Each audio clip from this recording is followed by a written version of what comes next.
Hey, welcome to DJ Talking Nerdy. Today, I'm going to review The Green Knight. If you clicked on this, you already know that. But yeah, this is my like fourth or fifth or sixth take of this. I am such a boomer. I'm absolutely terrible with this technology. Trying to make it bright and shiny to get your attention, millennials. I may be a millennial. I don't know. I need to Google that. Anyway, I'm going to go through the movie.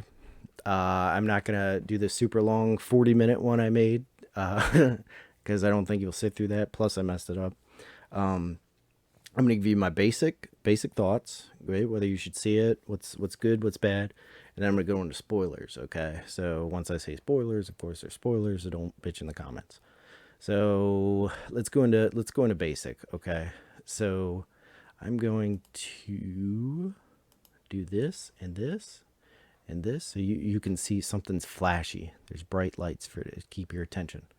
That's what works with these videos. Anyway, basic thoughts. The movie is visually stunning. It's absolutely amazing. A lot of breathtaking shots, as you can see from the trailer. Look how the light hits King Arthur. The visuals are on fleek, slaps, as my daughter would say. That alone doesn't save it, but it's very cool. Very cool.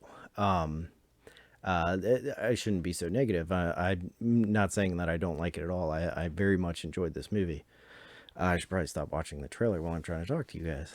But the visuals were one of the big things. So here's what I'm going to say before I go any further. If you are a movie buff, movie snob, all that, you're going to like it. If you are a King Arthur lore, Lord of the Rings, like the literal literature on King Arthur, you're gonna like it. You fall in between, you might be checking your phone. You might be a little distracted. I went by myself. I didn't take my wife. She watched the little ones, and I think she would have been checking her phone during this movie, if I'm completely honest. So yeah, if you're one of the two, movie snob, movie buff, like really love a good movie, like visually stunning, well directed, all that stuff, you're gonna be in. If you like the lore of King Arthur, medieval times, all that stuff, you're gonna be in. I mean, look at these visuals; they're absolutely stunning. There could be some Oscars in store, but yeah. So that let me get that out of the way. I enjoyed it. You kind of got to be in one of the two branches, like King Arthur, like movies. You like both. Good. That's where I fell in. I liked both, so it was really good for me. If you fall in between, your date, your girl, your dude, whatever you're into, your real doll, might be bored for a bit, you know. And I'm gonna turn this trailer back on so the shiny lights are still going for you. So, all right, and I'm gonna continue into basic thoughts. Visually looking amazing. There's so many visuals. Like I don't know if you're a stoner or not, but I'm not. I'm not. But imagine if I was stoned and saw this dude. This would have been freaking epic for me. Then again, I probably would have had a snack and fallen asleep. The score absolutely outstanding. I might actually purchase the score. It was a lot of orchestral, Lord of the Rings ish, with a Christian Christmas vibe. All this takes place during Christmas. I don't know why they didn't release this on Christmas or right around. It's borderline a Christmas movie. I know that's weird to say, but it is. So score was great. Another thing, the sound design. So if you've seen the trailer that I'm playing over and over again, it's going to get me copyright and strike. It's okay. I need the views first, then I'll worry about copy strikes. Need to get that monetization. A little bit of that. What was I saying? Sorry. The sound design. So you saw the Green Knight. When he comes on, you can hear every creaking, every if you've ever heard like a storm and you hear the trees like, if you've seen Lord of the Rings, the Ents, Groot does a little bit of the cracking and snapping and stuff like a tree makes. I mean, this is the best in my opinion. Like it is so the sound design on this is absolutely amazing. I can see Red Letter Media praising this. If they do a review, they did review the Suicide Squad, but not this. I don't know. I don't know. They know what gets clicks. So anyway, sound design's great, and another important thing is the acting. The acting is superb. There's nothing that took me out. There's one character, and I can't stand the actors in real life, so that's why if I remember, I'll talk about it in spoilers. But the acting, Dev Patel as Garwin is absolutely great. I don't know who plays the Green Knight. I should look that up. Was fantastic. And rewind the trailer. But that's my basic thoughts. Okay, acting good, score good, beautiful looking, sound design great. Go see it. I would say if you are into the Arthur lore, movie snob, go see it. Go see it. If you're in between, maybe wait till home, smoke a doobie, watch it. You'll dig it. Okay. All right, we're going to spoilers. I'm getting into spoilers. Are you ready? I hope this is recording. I hope this is recording. Let's give a look. Okay. I think it is. I think it is. All right, let's go. All right. Spoilers. Okay, we're getting into the nitty gritty. Garwin, Dev Patel, is a piece of crap. Dude, I borderline hated him throughout the movie. At first, I was like, "Oh, he's a young kid, like, but he's gonna be a knight and great and blah blah blah." Dude pisses me off so much in this movie. I was almost livid by the end of it. So anyway, we're gonna get into. Okay, Garwin is a spoiled little millennial. He is handed everything. Yeah, he's out banging and whoring. All right, that's his deal. Okay, and then King Arthur, the guy that looked like Jesus Christ in the chair there for a second, that's King Arthur. Legit asked him at Christmas. He goes, "What tales do you have for me? What do what'd you do with your life?" And he's like, "Ain't done shit." So you're like, okay. I mean, at least he's honest. I guess that's honest at least. But so yeah, he is a spoiled little rich kid. He is very sheltered, very pampered. He's very much a mama's boy. We'll talk about that. But yeah, and it took a lot to like at first, just in general, his acting, the visuals and stuff. Like I was like, oh, Dev Patel, Garwin, yay, cool, very cool character, and everything. And rewind for you. But man, there's a point I was livid with this movie and this character. I don't know if that's good or not. So that's King Arthur there and everything. Anyway, millennial piece of crap. I love the way Arthur is portrayed. King Arthur. He's very Christ-like. You can tell his people love him and everything. And when he speaks, you listen. And stuff. That was Merlin there. That's Excalibur there. And they don't even say to. They never say King Arthur this or that. They only say it opens with a. If you're looking for the story of, it's like the witch voice and everything. If you're looking for the story of the sword and the stone, this is not it. This is another story of blah blah blah, and it's the story of the Green Knight and Garwin. Excuse me. Yeah. Arthur's cool, very Christ-like. Visually, every time he's there, you're like that's him. Like you're into everything he's saying. He almost whispers when he talks. It's very Marlon Brando and The Godfather and everything. It's very cool, very cool.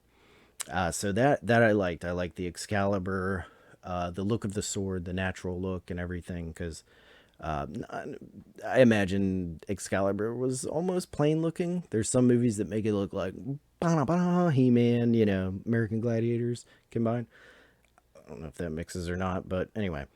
But Excalibur looked cool. That's what I go in knowing. I do not know the Green Knight. I did not know Garwin. I didn't know all this stuff. So this was all new to me. So no King Arthur and the legends and everything. So seeing that, I was just like eating it up the whole time. Like, oh, that's King Arthur.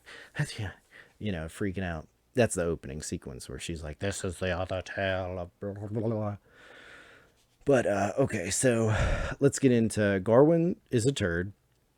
he goes to Christmas dinner with King Arthur, and King Arthur's like, "Come sit at my side, son." Blah blah blah blah blah. And rewind.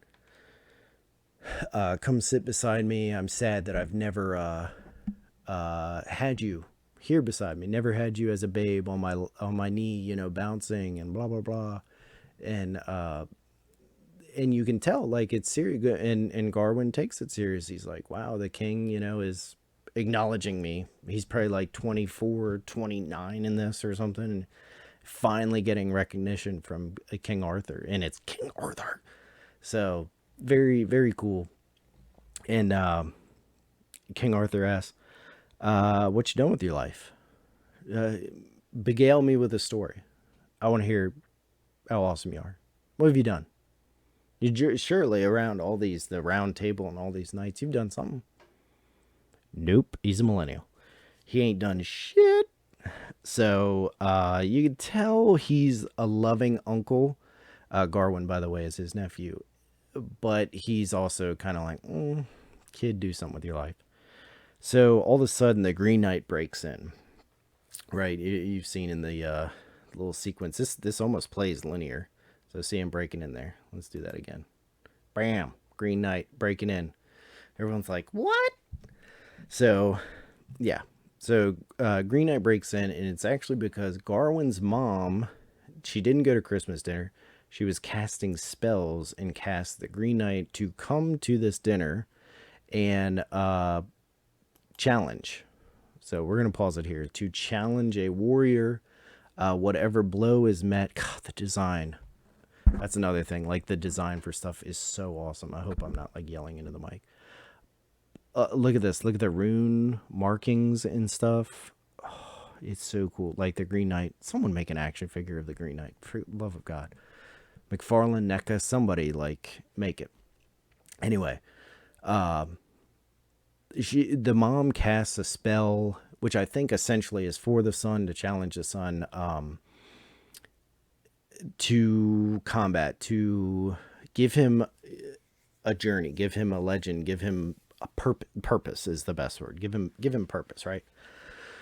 So Green Knight comes in.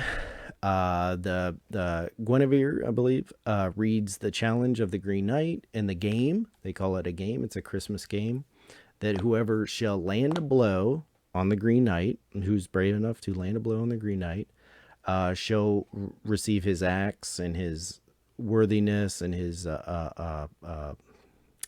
man, I can't remember the fancy English word, but his money, his cheddar, his wealth, everything, like all hisness becomes yoursness. So he so he challenged. None of the knights will take, the round table knights will not take up. So Garwin pops up because he's like, dude, I ain't done shit with my life. I'm gonna like get a chin hair off of him or something to impress these people. Like I can at least probably do that before I die or something. So he gets up. Garwin gets up. The Dev Patel is Garwin. Try to remember that so I can just say Garwin. He gets up and he's like, look, I'm going to face you. So I need a sword. None of the knights of the round table, which by the way, they're there. It's very cool visual. Offer him their sword. And he's like, I kind of need a sword to challenge this dude. He's got a giant axe and he's a living tree, and then all of a sudden take my sword. And you recognize the voice because you've been in there. You've heard the soft Marlon Brando Godfather voice for a little bit. And you hear the take my sword. And you're like, oh, it's King Arthur. And he's giving Excalibur to Garwin to face the Green Knight. So I was sweaty. I was a sweaty nerd, man. I was like, yes, do it. Take the sword. So he takes the sword and he stands there for a minute. And he's got the Excalibur and everything. And the light hits it just right. And it looks like it's like almost lightsaber-ish and everything. But it's a really cool visual. Again, this is why I get into the visuals. Not only all this scenescapes and everything you've seen, but it glows-ish to a point where you would... scholars would write that it was on fire and lit up the room and blah blah blah, when really it's just the light. You see it coming in on the Green Knight, hit it just right to make it look dope as hell. So I like that. I like that it's like, oh, some scholar, yeah, would write that it was the flaming sword of embers and light, and it, lit up the room. When it was really just light coming down, hit it just right, and it looks dope as hell. Very cool, very cool. So anyway, so he gets the sword. The Green Knight's like, okay, if you land a blow on me in a year, I get to, excuse me, return the blow, and you have to come to the Green Citadel, and I will return the blow, and the game is over. It's kind of an eye for an eye. This is the way things have to go. So that's the game. Do you accept the game? And Dev Patel, Garwin, is like, sure, I'm dumb and I'll do it. He's trying to impress. I mean, you have the round table and King Arthur around you. He just asked you, what you done with your life? And you said, nothing. So, of course, he's going to go, I'll do it. I'll do it. I'll do anything. So he accepts, and the Green Knight's like, okay. So Dev Patel's up there with Excalibur and everything, and the Green Knight goes and kneels down and puts his axe down.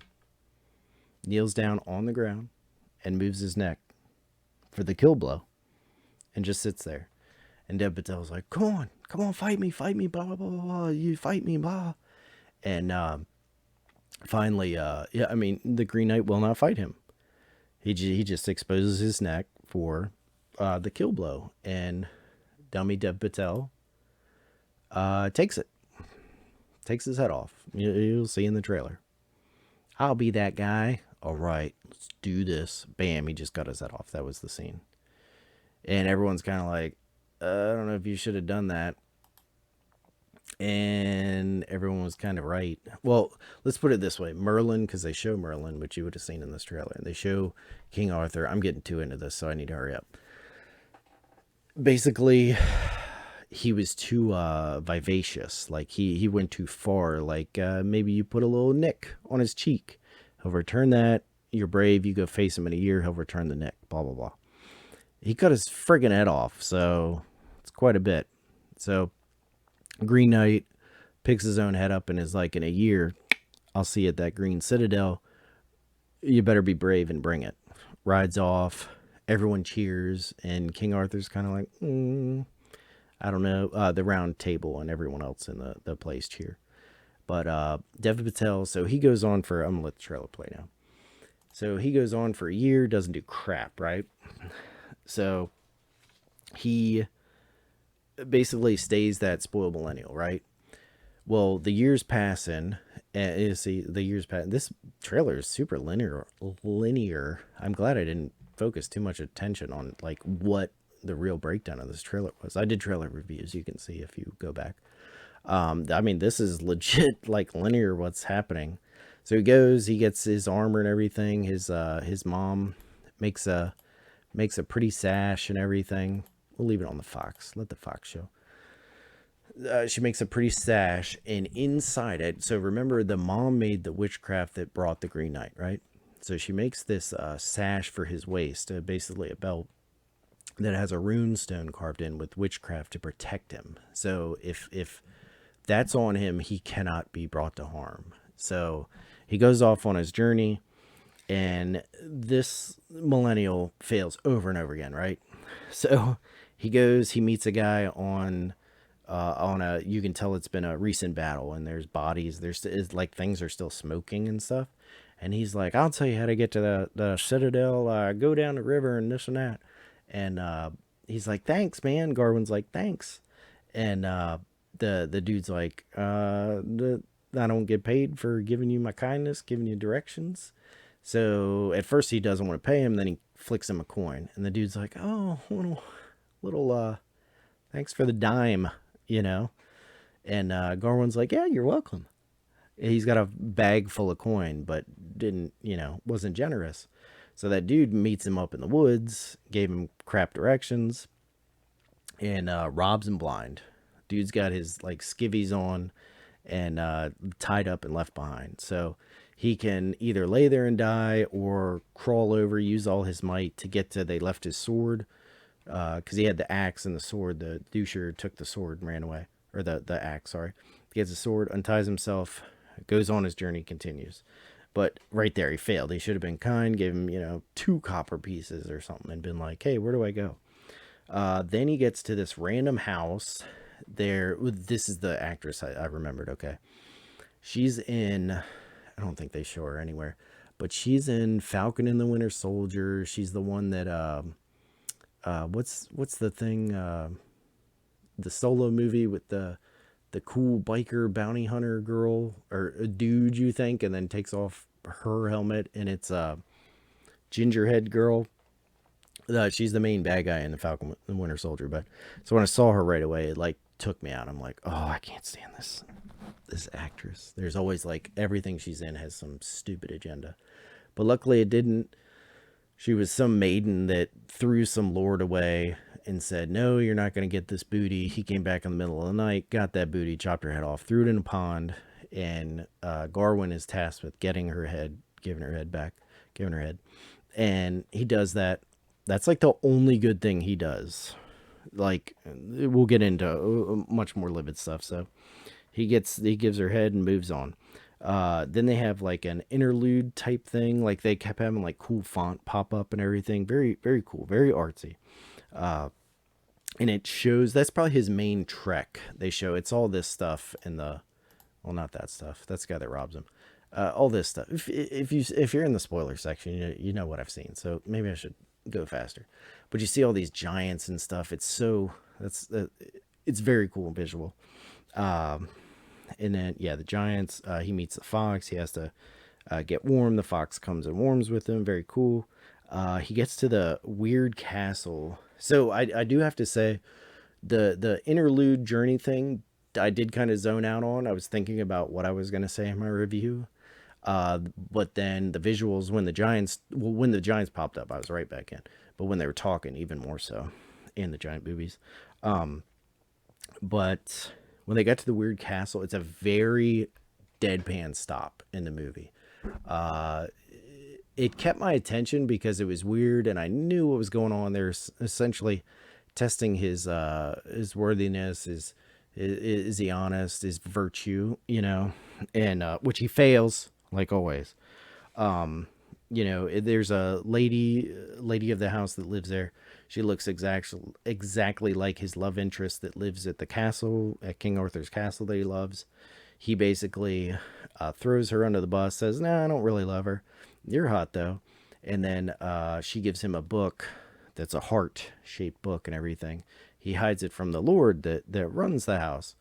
And then finally she comes up and she's basically like, you want this? You want to hit it? You want to hit it? You want this? And he's like, no, no, no, no, no. And then he gives in. He's like, I want this. I want this. And he ends up, they show his man fluid on his little sash that mommy made. Dude is, so the millennial sheltered, like, this is just, it's very millennial sheltered baby. What's it called? Man, baby, what's the mama's boy. There we go. I got it out. He's very much that. So once he nuts on his own sash and everything, she says, you're no knight. Like, you're not virtuous. Like, look, I just had to dry hump your leg and you're throwing skeet everywhere in the room. So he runs off. He runs off like a damsel in distress. And this is where I'm like starting to like really turn against him. I'm like, this dude is a douche. Like, there's nothing he's done right except for give that girl head. And he finally, I'm gonna let the visuals play again. And then the guy, the Lord of the Land, right there, the Joel Kinnaman asks, do you have anything to give me? Did you do anything? Did you bust a nut in front of my wife? Anything? You sure you don't want to tell me? He says no. So he's a scumbag and leaves, right? So then we get to, essentially he moves on. He's like, all right, I'm getting away from these people. Failed that too, which I don't even know if he realizes, to be honest.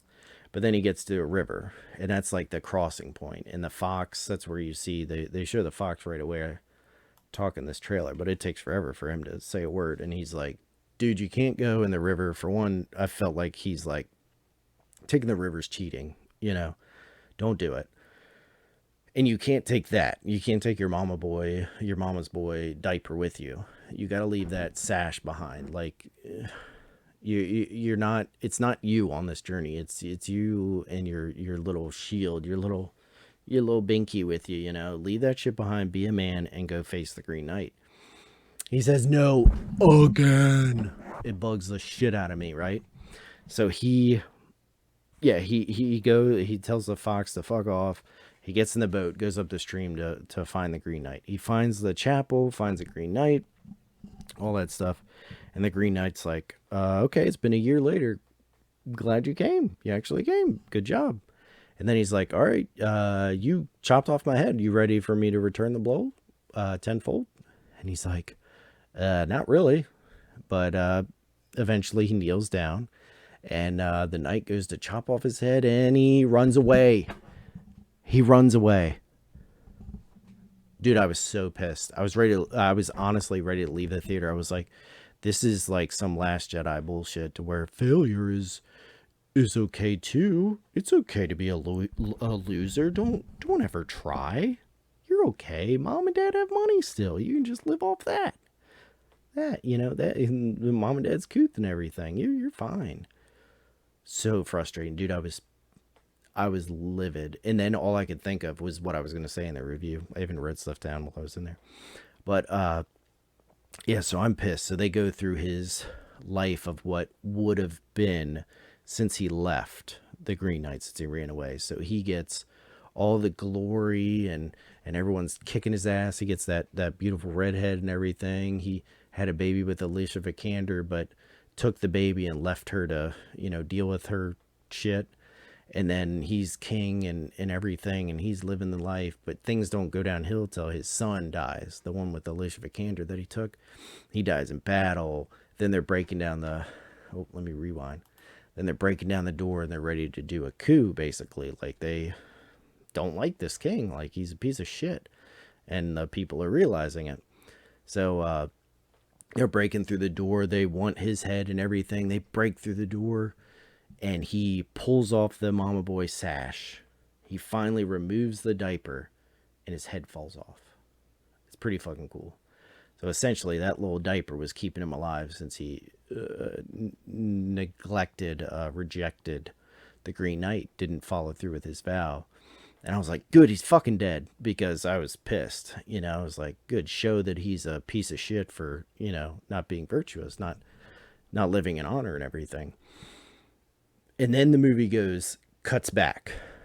And I was like, oh, thank God. It cut back to him in the Green Chapel with the Green Knight on his knees, ready to take the axe to his head. So I was like, okay, this movie could be redeemed. So he does. He sits at the Green Knight's like, are you ready? And he's like, yes. And then he's ready. He's like, wait. So then Garwin takes off the mama boy diaper and throws it away. Before the Green Knight is going to strike, before all this alternative life can happen, he takes it off and he says, this is me with the Green Knight, and I bow my head, my neck to you. I throw away witchcraft, which I don't know if that's like a Christian like message or whatever that's kind of tied into it too, which is cool if it is. That it's going to be me in this chapel with you. It's me, you, and God. Let's do this. And the Green Knight is like, okay, takes the axe, and he stops. And he's like, all right, you passed. You did it. Good man. And I was finally like, it was almost like a fucking relief, because I was like, dude, I hate this character so much. But he finally, in the end, he did it. He, this is all the what if. He did it, and he did the right thing. He came through. He was already pretty much stripped bare through the journey and everything. And the last remaining thing was the mom and the witchcraft. And he said, no, this is me here with you. I've come here. I'm going to man up, and I'm going to take whatever you're going to dish. I'm going to take it. And the Green Knight almost cut his head off, but said, I see it.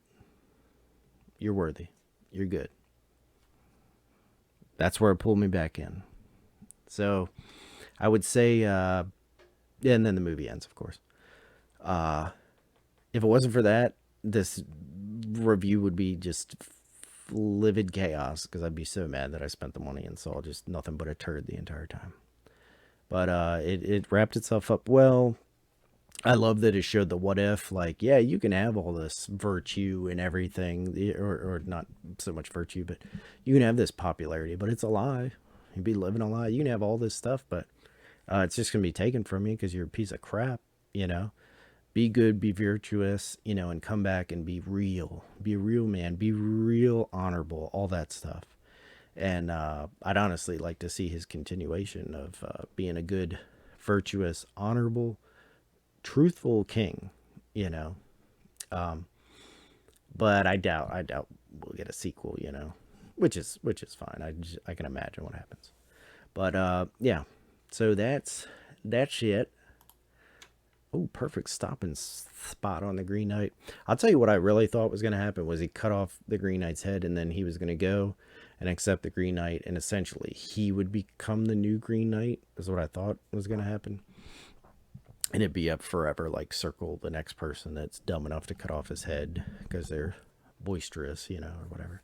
But yeah, all right. So I don't know how long this review is, but let's put it back on this guy's head.